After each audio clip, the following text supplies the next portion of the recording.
on our first editing published author series, and we have Mark Bello with us, and we just want to find out all about his publishing success and how things have been for him, so that we can all learn a little bit on how to emulate that and become a published author ourselves. Welcome, Mark. Hi. Can you just start off by describing yourself as a writer and kind of tell us some of your interests and abilities and problems you've overcome? Well, it's hard to describe myself as a writer since I've spent 40 years not being a writer, um, basically what happened to me was I handled a case in my law practice, and the case had such a profound effect on me, and I thought the subject matter and the experience was so compelling that I decided many years ago actually to write a book about it one day. And Okay. that's what inspired me to write Betrayal of Faith, my first book. The experience kind of surprised me. I didn't really set out to be a novelist. I didn't think necessarily that I could be one or that I could write a full-length book. And I kind of surprised myself. It was a bucket list item, if you will. And fulfilling it was very satisfying and surprising. Good. Now I'm working on my fourth book in 2 years, and it's kind of surprising that I've developed somewhat of a talent or taste for it. Congratulations. Thank That's fantastic. you. That's great. So And now all I why need was is people to buy it. Yeah, of course, Them, don't we them, all? them. So why was it important to publish? What was motivating you from the beginning? Well, I think the answer is the same.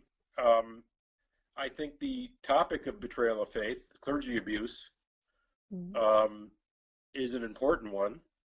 The movie Spotlight shined a spotlight on it, for no pun intended, or pun intended. Um, and I thought the timing was good because of the movie. The difference between the book and the movie is that the movie portrays how media sources expose the scandal. The book is more about how the legal system treats these cases, how they affect the victim, how they affect the attorney, how they affect juries and everyday citizens, and how the church reacts to the litigation and the kind of conspiracy, for lack of a better way to say it, that they engage in to prevent justice from being achieved. And that's basically what Betrayal of Faith is about, and that is the reason I wrote it, to kind of share with people what the experience is like for clients, attorneys, and all the people involved in those kinds of cases. Right, right. Great. So where do you find help or information when you're becoming a published author, like that first time round and even now? Where do you go out? Do you use specific tools? Do you have mentors? Do you have groups that you're part of? The answer is yes to most. I don't have a mentor. Okay.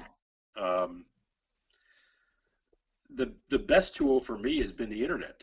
There are a lot of it's very difficult to be a traditionally published author.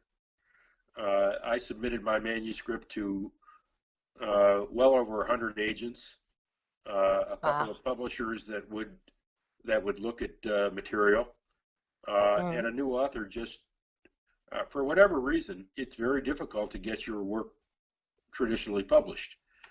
The internet introduced me to multiple sources for many different tools related to getting a book published, including the editing tool, Right. which as I indicated in my submissions to you guys, multiple heads are far better than one. I'm new at this.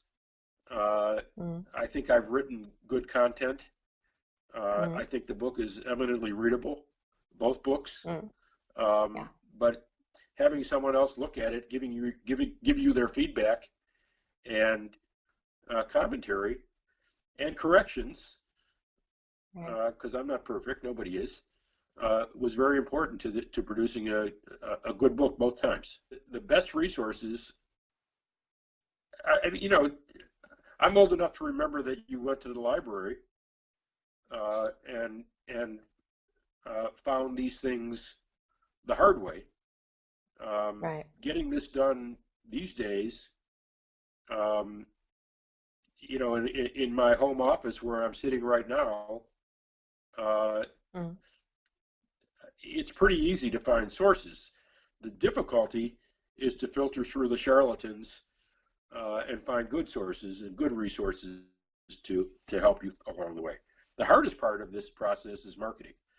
You've written a great novel, Yeah. you're getting great reviews, it's well edited, everybody Mm. likes it. How do you get it out to people? And that's the biggest problem I'm experiencing. Absolutely, absolutely. We're going to be doing some interviews with some marketing people to just share that because that is an ongoing question, and it's not what we specialize in, but we have recommended people here and there, and it's amazing the differences of the success there. So I Yep. definitely think we all need to reach out to that and find a really good channel to send all our people through. So yeah.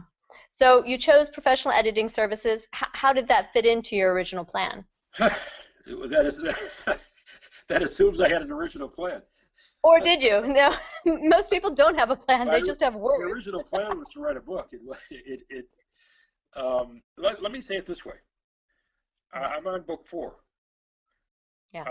I would not consider releasing book 3 without first having it edited. Mm. Um, that's something I learned in the process of writing book 1. In Right. that case, differently than the second book, the um, publisher offered editing services, Mm. uh, and I took them up on it. Right. They recommended it, and that's how I found out about. I wouldn't say found out about it, but that's how I was introduced to editing services for my book. Mm. I was very impressed with that process. They made it a better Okay. book, um, and I wouldn't consider going forward with any novel or any type of book Right.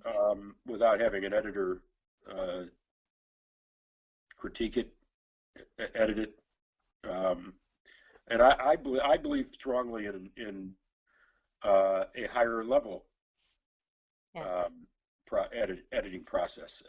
For me, while I certainly agree that grammar is important and punctuation is important, and um, editing keeps you from looking like an idiot, but but but I'm very strong on this better book concept. Um, I think you should write a chapter with your lawyer at home enjoying his family. That didn't Mm. occur to me, and it's something I wrote in the first novel, added to the first novel. Mm-hmm. The editor who recommended it critiqued it and liked it, Mm-hmm. and it became a part of the book. And that's the one that comes to mind. But there are several examples of that where a little additions and subtractions in dialogue, in setting, Mm. um, in content uh, help make what I wrote a better book. I would say that the book has multiple 4 and 5 star reviews, mostly 5. Uh, Candidly, I probably wrote a 4 star book, a 3.5 star book, and it was turned into a 5 star book by the editing process. Oh, So that's that's how good to hear. that's how strongly I feel about editing. Oh, that's great. That's great. Um, what were your biggest roadblocks when you started all this in your writing or in becoming published? What were the roadblocks that you encountered? Well, along the way there are multiple roadblocks. The first roadblock is getting published. You can get published if you self-publish, which is what I did. It's not hard to do that as long as you're willing to pay for it. It's very difficult to get traditionally published. It's very difficult to get financing help from a publisher.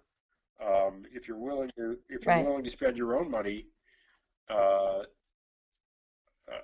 there, I'm not going to say that there aren't sources for you to do this relatively inexpensively, but getting a book published is an expensive process if you're doing it yourself.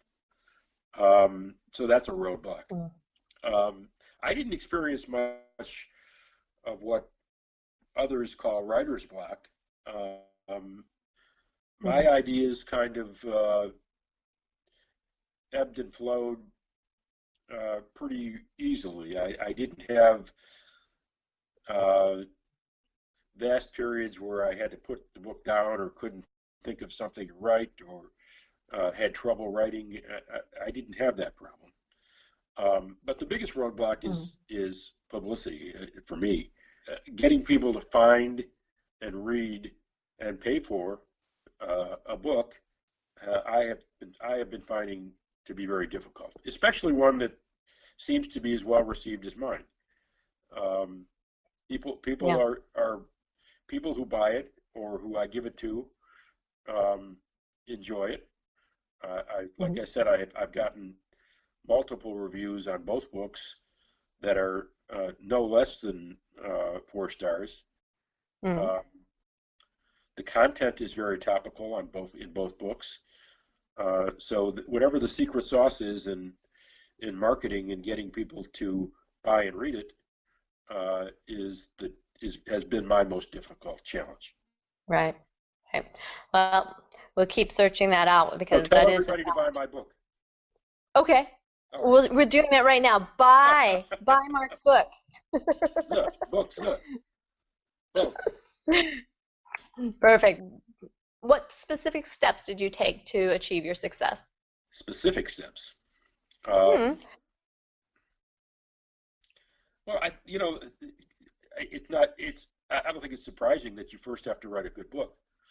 You have to write something that you think is publish worthy. I believe I've done that. There are people, I suppose, who, you can publish anything these days, which I guess is somewhat dangerous. But the first thing is you have to write a book that, in my mind, at least has a chance to be noticed and successful. I think also you have to be passionate about what you're doing. My passion is the law and civil and criminal justice for citizens. Both my books so far are about the little guy taking on, either in the case of the first book, the civil justice system and a large institutional church defendant. The second book is about a young Muslim woman who gets falsely accused of murder and has to take on a bigoted president and a system that is stacked against the Muslim community.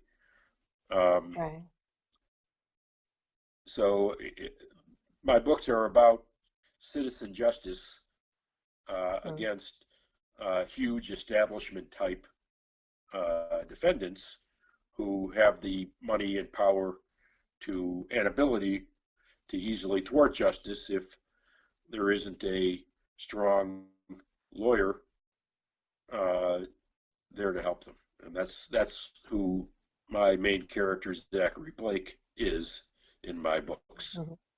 So there's a passion element involved in it. I couldn't write about something I wasn't passionate about. The interesting thing that happened to me the third time, the first book was inspired by the case I told you about. The second book was inspired by the November election. And essentially what I was trying to write about in Betrayal of Justice, my second book, was the illogical consequence of electing someone who doesn't represent the entire country, but only certain, quote, white, unquote, Anglo-Saxon interests, Right. and has a certain level of bigotry about him. Mm. The sad thing is that a lot of what I wrote back in October, it took me about 3 months to write that book, Okay. October to, let's say, February. And as I completed it, a lot of what I wrote started to come true in real life, in real time. Yeah. That was very upsetting to me. It's certainly far in excess of anything that's going on in America right now, but you can't miss the parallels, and Yeah. it's quite a prophetic book. Um, those two those two books rather, came from something that touched me, something I experienced. The third book is complete fiction. I created that's going to be called Betrayal in Blue. All three of my books are Zachary Blake betrayal novels, and uh, it is completely written from my imagination. And it's the first time I've done that. I didn't have any inspirational event or anything like that happened. I simply wrote a follow-up book to Betrayal of Justice. Right. So that was a unique experience for me. It was different because I didn't have some particular event that inspired me to write a book. Right. I Yeah, found that's that a new. much more difficult, Yeah, at least for me. it is. Well, if you learn one way and then you switch your genre almost, I mean, not complete switch, but your mode of creation, yeah, Yeah. it's challenging, but that's good. I think everyone grows as a writer when they do that. We've spoken to some authors on here who have highly recommended do not read your own genre. Read, if you're writing a detective murder mysteries, then read a romantic book because it challenges you to think and see in different perspectives. And I like hearing that. Just may not work for everyone, but it's always worth a try. You can That's get through that's it. that's interesting. I mean, I'm a passionate reader of legal novels, so I guess I buck the trend. Um, but I'm not exclusively a reader of legal novels. I like a lot of different types of books. But I mean, for me, writing about what I know is uh, when you practice law for 40 years, it's hard to write about something else. I mean, I suppose I could start a hobby or something like that, and Yeah. become passionate about that, and write a book about it someday. But for me, the civil justice system primarily, and to a lesser degree, the criminal justice system, and how citizens are treated um, um, by powerful institutional um, corporate interests is something I've been fighting against all my life for citizens, and I wanted to write books that share those experiences. That's great. It's really great. I can say that when I'm listening to you, obviously having 40 years experience is to your help, but if I'm correct, you mentioned that you wrote a book in approximately 3 to 4 months. And I Correct. don't know how many people who are listening right now are pulling out their hair because they're spending years. Uh, Well, and that would be there's, the first book. That would be the first book. oh, The that's great. the second the That's second so, two the second two I found to be a much easier experience. I can't explain it. It right. just was. Hmm. First one first one took a long time. Yeah, yeah. The first one does. But the second and third, did you have a rhythm or did you have a method that worked for you that made it a little bit easier? I can't really identify a method, um, No? but again, I'm going to go back to the word passion. What Oh. what's happened for me is conceptually, I decide what I want to write. I Right. I take my career and my real life experiences, and I apply that to the concept that I have developed for a novel. Mm. Um, and I can't explain it, but it flows pretty well once I take the concept, apply my real life experience to it, and my English literature background, which is what I majored in before I went to law school. Right. Uh, and the combination of those things, believe me, I'm certainly not sitting here saying it's easy to write a novel. But I am saying that it was surprisingly less difficult than I thought it would be. That's Um, fantastic. and I'm very surprised at how well people like my work. Um, as I say, I've gotten solid reviews, and that's very humbling. I'm quite surprised that I guess the message is that first you write a book for yourself, Mm. and if it's something that you're satisfied with and ready to release to the public, that's Mm. step one. Step two is, do they like it? And they seem to, and I'm pretty humbled and proud of that. Yeah, that's good. That's great. That's great. I think it all works. So, how did you manage your time or get rid of any potential time wasters out there? Do you have any Well, recommendations? that's an interesting question. I don't think I could have done this in my 20s or 30s or 40s when I was Mm. really busy practicing law. Right. I'm not retired, but I work a lot less um, diligently than I used to. I have a lot more free time on my hands, Mm. and part of the I mentioned hobbies before. You could look at Mm. writing as a hobby. Um, it fills the free time I have now that I've slowed down my work life, and it's Mm. something I really enjoy doing, um, which is also helpful. Okay. Uh, if you sit down to write and it's a struggle or a challenge or a oh my God, I gotta spend 2 hours writing. Oh, Mm. I mean, if that's how you feel about it, you're probably not gonna. It's not going to flow, and you're not going to write good content. I enjoy writing, and I enjoy Mm. writing about the topics that I mentioned, um, and that helps a lot. So um, I have a lot more time on my hands than I used to, and that helps. That helps me in terms of uh, creating um, good novel content. Right. Right. Do you have any frustrations you encountered along the way? Things you wish you'd done differently or just avoided, maybe? Um, Probably spent too much on things that didn't help very much. Okay. Editing is not one of those things. Editing is a very Okay. helpful process. I recommend anybody listening or watching, don't publish a book without getting it edited. Um, Right. Things to that was avoid. that was the best money I've spent along the way. Um, Oh, thank but I mean, there's a lot of trial and error to getting your book read, you. and that's been a frustrating experience. We're getting back to marketing now, and the cost of marketing, um, and that hands down is my most frustrating challenge. Okay. Yeah, I get it. So it's the way it is.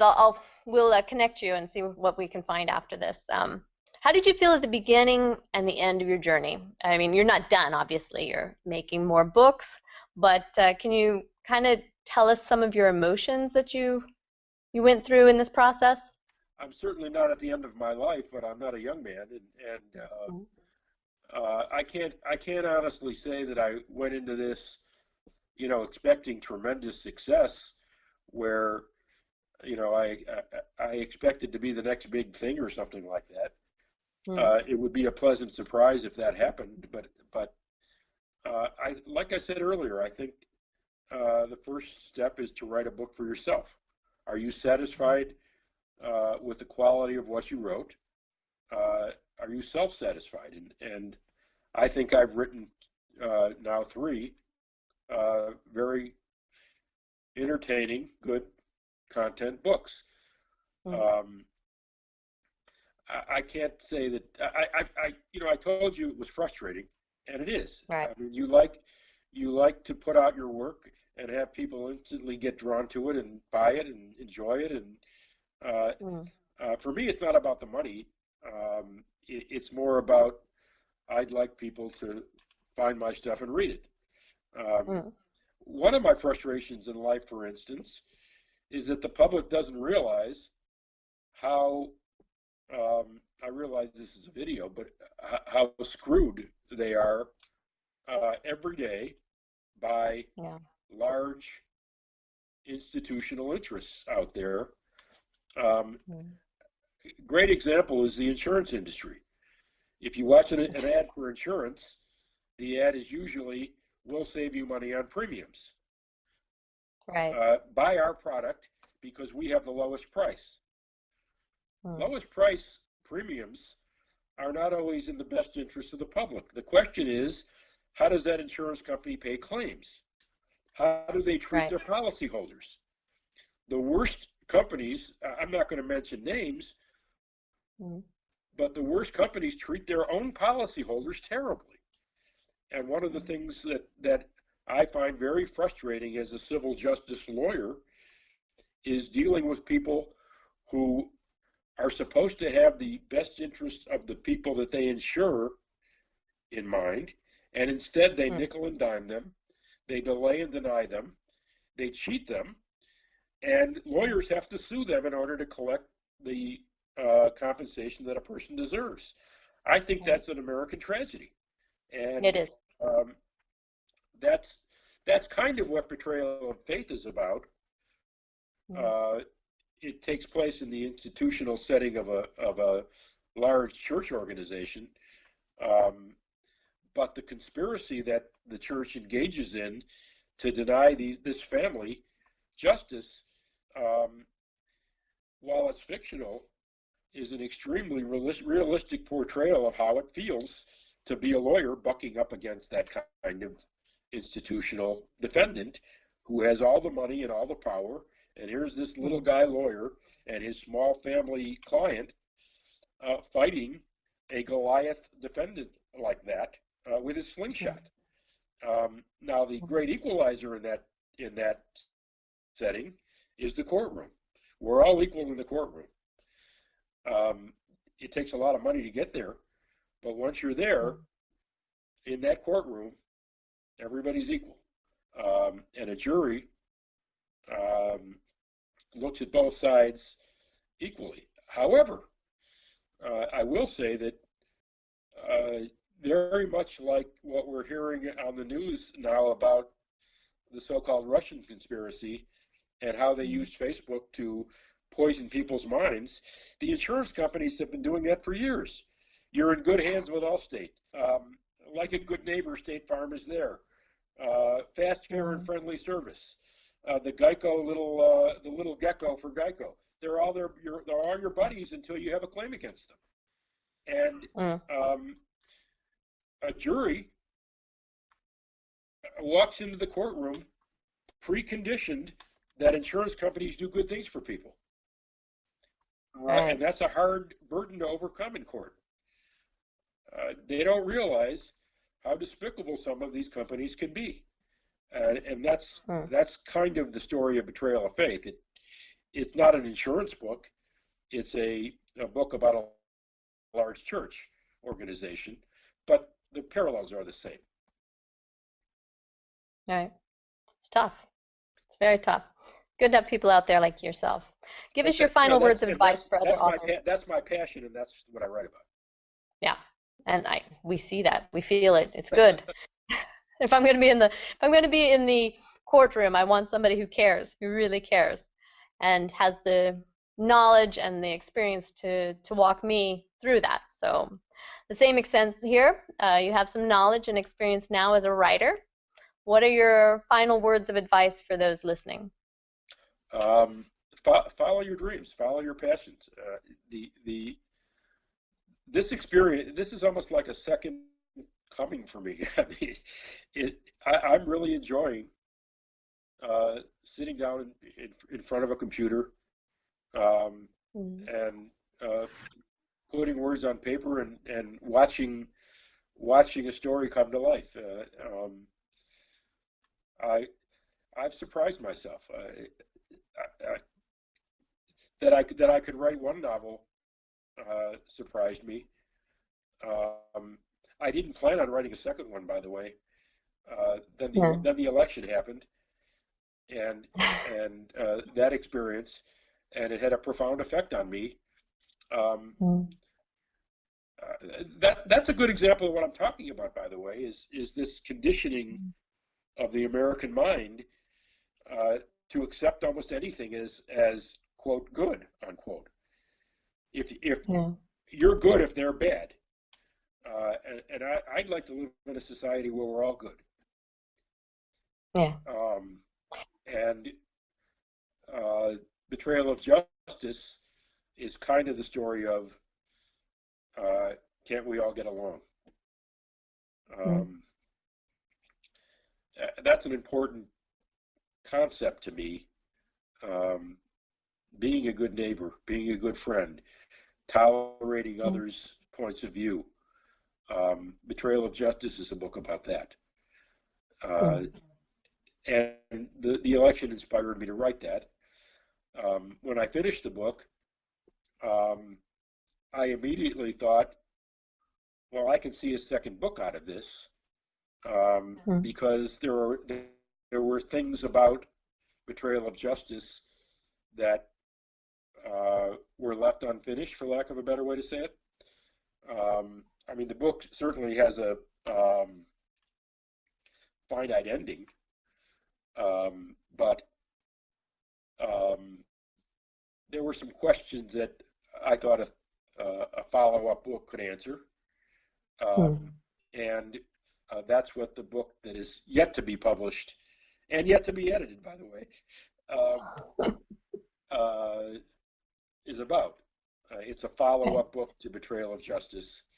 Um, it's about the police officer who brings the young lady to justice and then works to um, reverse the injustice that was done to her. And he becomes the central character of the third book. Um, Okay. so I had some unfinished things to say that I wanted to write about in the third book. But it has been a fun experience for me. If it wasn't fun, I wouldn't do it. And that would be my message: passion and fun. If you're not enjoying what you're doing, don't do it. The one thing, I mentioned it, but I'll Mm. mention it again. Uh, Yeah. Collaboration. Um, Uh, don't be a snob. Don't think that you're all that. Um, mm. Even if you reject the help or you don't like the help, excuse me. Mm. Um, I find every encounter, every tip, every person who touches my novels, who reads a chapter, who gives me advice, reject it or not, I find that valuable. I find other points of view to be a very important part of this process. I'm not the Mm. be all end all uh, of novelists. Um, uh, as I indicated, I'm not arrogant, but I think I've written uh, some pretty good books, and I take credit for that. But I've had a lot of help along the way, and collaboration is a very important part of the process. Absolutely. Absolutely. I agree 100%. So thank you for contributing today and helping us collaborate a little bit more in our small My, community, which is my growing pleasure. quickly. This is a marketing collaboration, right? Yeah, well, let's make it whatever it can be. All right. Definitely, definitely. All right. Thank you, and we look forward to seeing your next book online. Thank you very much. Thank you.